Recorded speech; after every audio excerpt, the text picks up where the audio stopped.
ഇസ്രയേലിന് നേരെ ഇറാന്റെ ആക്രമണം ഉണ്ടായിരിക്കുന്നു. വ്യാപക ആക്രമണമാണ് ഉണ്ടായത്. 200-ലേറെ മിസൈലുകൾ വർഷിച്ചു ഇസ്രയേലിന് നേരെ ഇറാൻ എന്നാണിപ്പോൾ പുറത്തുവരുന്ന റിപ്പോർട്ടുകൾ. പലയിടങ്ങളിലായി ഇത്തരത്തിൽ ആക്രമണങ്ങൾ ഉണ്ടായിട്ടുണ്ട്. ചിലയിടങ്ങളിൽ സ്കൂളുകൾ തകർന്നിട്ടുണ്ട്. പക്ഷേ ആളപായം ഉണ്ടായിട്ടില്ല എന്നാണ് ഇതുവരെ പുറത്തുവരുന്ന റിപ്പോർട്ട്. ഇപ്പോൾ പുറത്തുവരുന്ന മറ്റൊരു വിവരം, ഇസ്രായേൽ തിരിച്ചടിക്ക് ഒരുങ്ങുന്നു എന്നുള്ളതാണ്. ടെഹ്റാൻ അന്താരാഷ്ട്ര വിമാനത്താവളം ഇറാൻ അടച്ചിരിക്കുന്നു എന്ന വാർത്ത കൂടി വരുന്നുണ്ട്. രാംകുമാർ വിവരങ്ങളുമായി ചേരുന്നുണ്ട് ഡെസ്കിൽ നിന്ന്. രാംകുമാർ, ഇറാൻ ആക്രമണം അവസാനിപ്പിച്ചു, നിലവിൽ താൽക്കാലികമായി. നമ്മോട് നേരത്തെ സംസാരിച്ചവരൊക്കെ ഇസ്രായേലിൽ നിന്ന് പറയുന്നത് അതാണ്. പക്ഷേ നമ്മൾ അതിനെ ഒരു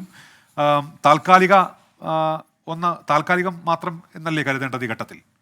തീർച്ചയായിട്ടും ഉന്മേഷ്, കാരണം ഇസ്രയേലിന്റെ മുന്നറിയിപ്പ് മണിക്കൂറുകൾക്കുള്ളിൽ തന്നെ ഈ ഒരു തിരിച്ചടി ഉണ്ടാകും എന്നത് തന്നെയാണ്.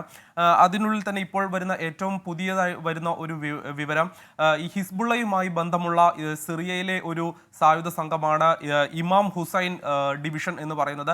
അവരുടെ ഒരു കമാൻഡർ അൽ ഫലാവിയെ ഇപ്പോൾ ബെയ്റൂത്തിൽ വെച്ച് കൊലപ്പെടുത്തി വധിച്ചു എന്ന ഒരു കാര്യം IDF ഇപ്പോൾ സ്ഥിരീകരിക്കുകയാണ്. ഇറാന്റെ ഈ ആക്രമണം ഉണ്ടായതിന് തൊട്ടു പിന്നാലെയാണ് IDF നിന്ന് ഇത്തരത്തിൽ ഒരു പ്രതികരണം ഉണ്ടാകുന്നത്, ഇത്തരത്തിൽ ഒരു സ്ഥിരീകരണം ഉണ്ടാകുന്നത് എന്നത് ശ്രദ്ധേയമാണ്. അതിനർത്ഥം അവർ ലെബനനിൽ നിന്ന് പിന്മാറാൻ ഒരുക്കമല്ല. അവർ ഈ ഒരു ആക്രമണ പദ്ധതികളുമായി അല്ലെങ്കിൽ ഹിസ്ബുള്ളയെ തകർക്കുക എന്ന ഒരു ലക്ഷ്യവുമായി മുന്നോട്ട് നീങ്ങുകയാണ് എന്ന് തന്നെയാണ് ഇസ്രായേൽ വ്യക്തമാക്കുന്നത്.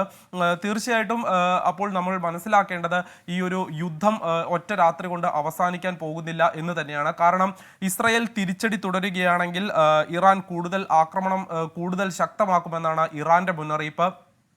ഏതെങ്കിലും തരത്തിൽ ഇന്നത്തെ ഈ ഒരു മിസൈൽ ആക്രമണത്തോട് പ്രതികരിക്കാൻ ഇസ്രയേൽ ഒരുങ്ങുകയാണെങ്കിൽ ഇപ്പോഴത്തെ ഈ ഒരു ആക്രമണമായിരിക്കില്ല, അത് അതിരൂക്ഷമായി തന്നെ തുടരും എന്ന മുന്നറിയിപ്പോട് കൂടി തന്നെയാണ് ഇറാൻ ഈ ഒരു ആക്രമണം തുടങ്ങി വെച്ചത്. അവരുടെ റവല്യൂഷണറി ഗാർഡ് അങ്ങനെ ഒരു മുന്നറിയിപ്പ് ആദ്യം തന്നെ നൽകിയിരുന്നു. അതുപോലെ തന്നെ ഈ ജോർദാനിലെ ഇറാഖിലെ സൈനിക കേന്ദ്രങ്ങൾ, അമേരിക്കയുടെ സൈനിക കേന്ദ്രങ്ങൾ ഈ ഇറാന്റെ ആക്രമണത്തിന്, അവരുടെ മിസൈലുകൾക്ക് ഒരു വിലങ്ങുതടിയായി നിൽക്കുകയാണ്. ഇറാഖിലെ സൈനിക കേന്ദ്രങ്ങൾ ആക്രമിക്കുമെന്ന് ഇറാനുമായി ബന്ധമുള്ള സായുധ സംഘടനകൾ അമേരിക്കയ്ക്കും ഇപ്പോൾ മുന്നറിയിപ്പ് നൽകിയിട്ടുണ്ട്. അങ്ങനെ വരികയാണെങ്കിൽ ഇതൊരു കൂടുതൽ വ്യാപകമായ അല്ലെങ്കിൽ കൂടുതൽ പ്രത്യാഘാതങ്ങൾ സൃഷ്ടിച്ചേക്കാവുന്ന ഒരു സംഘർഷത്തിലേക്ക് വഴിമാറാനും സാധ്യതയുണ്ട്. നിലവിൽ ഇന്ന് സംഭവിച്ച ഒരു കാര്യങ്ങളുടെ സംക്ഷിപ്തം പറയുകയാണെങ്കിൽ, ഏതാനും മണിക്കൂറുകൾക്ക് മുൻപാണ് ഇസ്രയേലിലേക്ക് ഇറാൻ ഒരു ആക്രമണത്തിന് പദ്ധതിയിടുന്നു എന്ന ഒരു വിവരം US ഒരു മുന്നറിയിപ്പ് പോലെ ഇസ്രായേലിന് നൽകുന്നത്. തൊട്ടു പിന്നാലെ അവിടുത്തെ ജനങ്ങളോട് സുരക്ഷിതമായ ഇടങ്ങളിലേക്ക് എത്രയും വേഗം മാറാൻ ഉള്ള ഒരു നിർദ്ദേശം ഇസ്രായേലിന്റെ പ്രതിരോധ സേന നൽകുന്നു.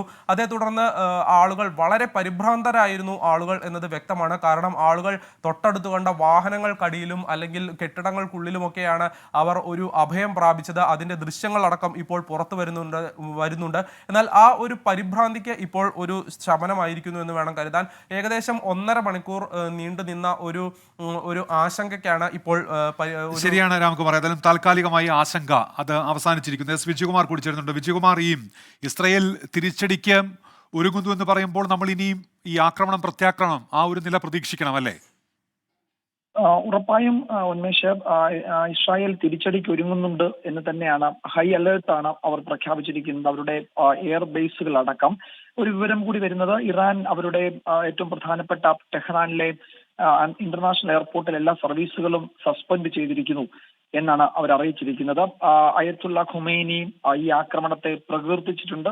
തക്കതായ തിരിച്ചടി ഇസ്രായേലിന് കൊടുത്തു എന്നാണ് ഖുമൈനിയുടെ ഒരു പ്രതികരണം ഇപ്പോൾ വരുന്നത്. മറ്റൊരു പ്രധാന വിവരം കൂടി ഇറാൻ മീഡിയ പുറത്തുവിടുന്നുണ്ട്. ഇറാൻ പറയുന്നത് തെല്ലവീവിന് സമീപത്തുള്ള 3 സൈനിക കേന്ദ്രങ്ങളാണ് അവർ ലക്ഷ്യമിട്ടത്. ആ 3 സൈനിക കേന്ദ്രങ്ങളും ലക്ഷ്യമിട്ട 3 സൈനിക കേന്ദ്രങ്ങളും ആക്രമിച്ചു എന്ന് തന്നെയാണ് ഇപ്പോൾ ഇറാൻ പ്രതിരോധ മന്ത്രാലയം, അല്ലെങ്കിൽ അവിടുത്തെ മീഡിയ ഇറാൻ പ്രതിരോധ മന്ത്രാലയത്തെ കോട്ട് ചെയ്ത് പറയുന്നത്. ഇപ്പോൾ ഒരു പ്രധാനപ്പെട്ട വിവരം വരുന്നുണ്ട്. വൈറ്റ് ഹൗസിൽ US ഉദ്യോഗസ്ഥരുടെ ഒരു വാർത്താ സമ്മേളനം നടക്കുന്നുണ്ട്.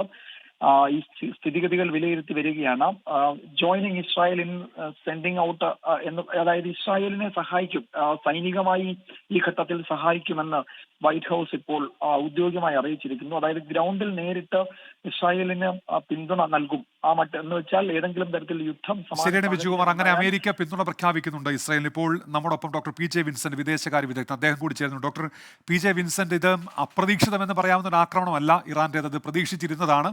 ഇസ്രായേൽ തിരിച്ചടിക്ക് ഒരുങ്ങുന്നു. താങ്കൾ എന്താണ് ഇതിന്റെ ഒരു ഭാവിയായി കാണുന്നത് doctor P J Vincent? Gaza യുദ്ധം ആരംഭിച്ചപ്പോൾ തന്നെ ഇറാൻ നേരിട്ട് യുദ്ധ രംഗത്തേക്ക് വരും എന്ന ഒരു ധാരണയുണ്ടായിരുന്നു.